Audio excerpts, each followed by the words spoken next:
कि मखदूम वो मखदूम थे जिन्होंने गीत लिखा कि जाने वाले सिपाही से पूछो वो कहाँ जा रहा है। दूसरे विश्व युद्ध के मौके पर मखदूम ने जो बात कही वो आज कोई कहने की शायद हिम्मत नहीं कर पाता कि फौज में जो भर्ती हो रहा है उससे ये पूछा जाए कि वो जा कहाँ रहा है, किसकी खातिर लड़ने के लिए जा रहा है। एक दुखिया है जो गा रही है, छोटे बच्चों की आवाज़ आ रही है। तुम किसके लिए लड़ने के लिए जा रहे हो? ये देश जिसको तुम देश की खातिर लड़ना कह रहे हो, ये देश कौन सा देश है? ये देश भूगोल में बना हुआ एक नक्शा है। तुम्हारी माँ है, तुम्हारे बच्चे हैं, तुम्हारी बीवी है, तुम्हारे अड़ोस पड़ोस के लोग हैं, या ऐसा ही दूसरा वो आदमी है जो सीमा के उस पार खड़ा है, उसके भी बच्चे हैं, उसकी भी बीवी है, वो भी नौकरी करने के लिए वहाँ पर आया।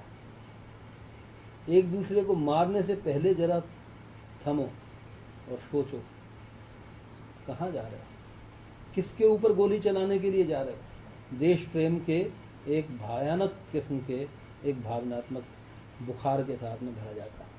तो ये थे मखदूम जिन्होंने ये गीत लिखा।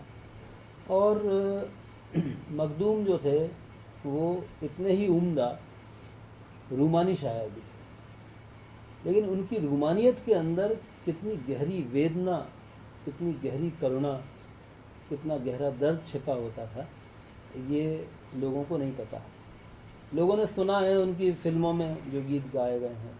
तो बाज़ार फिल्म जो थी वो बहुत मकबूल फिल्म हुई, बहुत ही फेमस थी।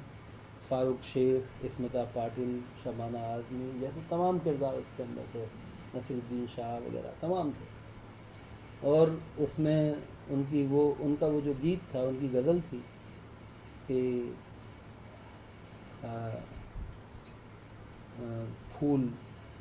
फूलों को लेकर के उनकी जो गज़ल थी, अभी मैंने सुनाई नहीं उनको, क्या थी वो?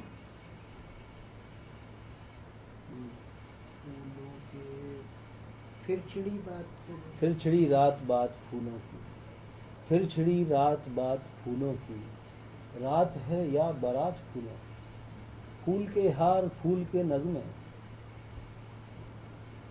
वगैरह वगैरह। तो वो पूरी नज़्म जो थी वो फूलों के ऊपर और आशिक और माशूक के ऊपर। इसी तरह से उनकी एक और नज़्म जो बहुत ही मकबूल हुई और फिल्म में इस्तेमाल की गई, और वो एक दौर में सबसे ज़्यादा रूमानी गीत माना जाता था।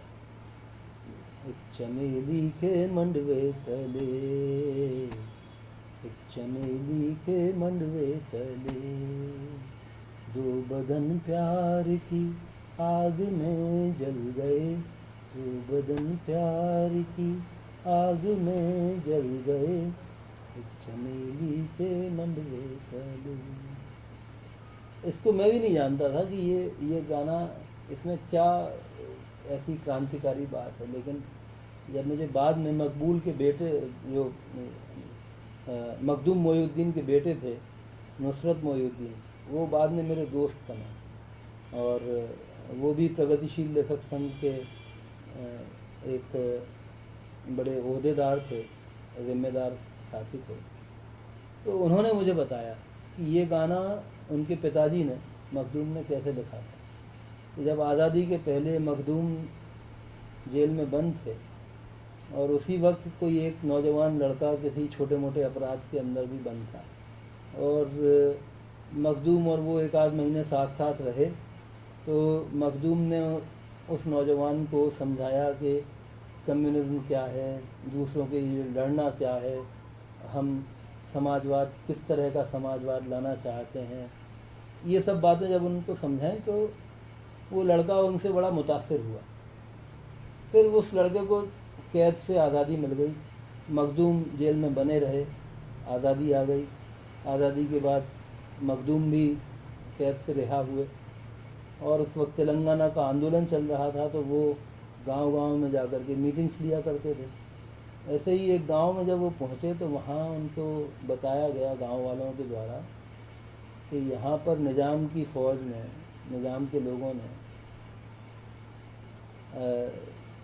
एक क्रांतिकारी लड़का जो था उसको उसकी प्रेमिका के साथ में जिंदा जला करके मार दिया, क्योंकि वो इंकलाब की बात कर रहा था, वो निज़ाम के शोषण के खिलाफ खड़ा हो रहा था। तो मखदूम ने उसके बारे में और मालूमात हासिल की, तो पता चला कि ये तो वही लड़का था जो उनके साथ जेल में बंद था। फिर वो उस जगह को देखने गए, तो वहाँ पर कोई ऐसा स्मारक तो था नहीं, कोई मज़ार नहीं बनी थी, क्योंकि एक आम आदमी था जो मर गया था। तो मखदूम ने उस शख्स को अपनी शायरी के ज़रिए हमेशा के लिए ज़िंदा रखने के लिए ये नज़्म लिखी कि एक चमेली के मंगवे चलो। वहाँ चमेली का एक दरख्त उग गया था, और उस चमेली के मंडवे के नीचे, उस चमेली के पेड़ के नीचे उन दोनों को जलाया गया था। ये जब मखदूम को पता चला तब उन्होंने वो नज़्म लिखी। तो इस तरह से मखदूम की शायरी के भीतर हमको बहुत नाजुक लेकिन बहुत सख्त मिजाज देखने को मिलते हैं। बहुत ही मकबूल शायर थे वो, उनके बारे में तमाम किस्से हैं। उनको किसी वक्त 200-400 रुपए का मेहनताना मिला शायरी पढ़ने के लिए या कहीं कुछ, उन्होंने आकर के जो पहला शख्स मिला उसको दे दिया जिसको ज़रूरत थी। तो इस तरह के शख्स थे, और उनके बच्चे अपने बूते बड़े हुए, अपने बूते वो पैदा हुए। अभी भी आज आप हैदराबाद में जाएंगे, तेलंगाना के इलाके में जाएंगे, तो जो पुराने लोग हैं वो मखदूम का नाम आप भर ले लीजिए और वो आपको सिर माथे पर देते हैं।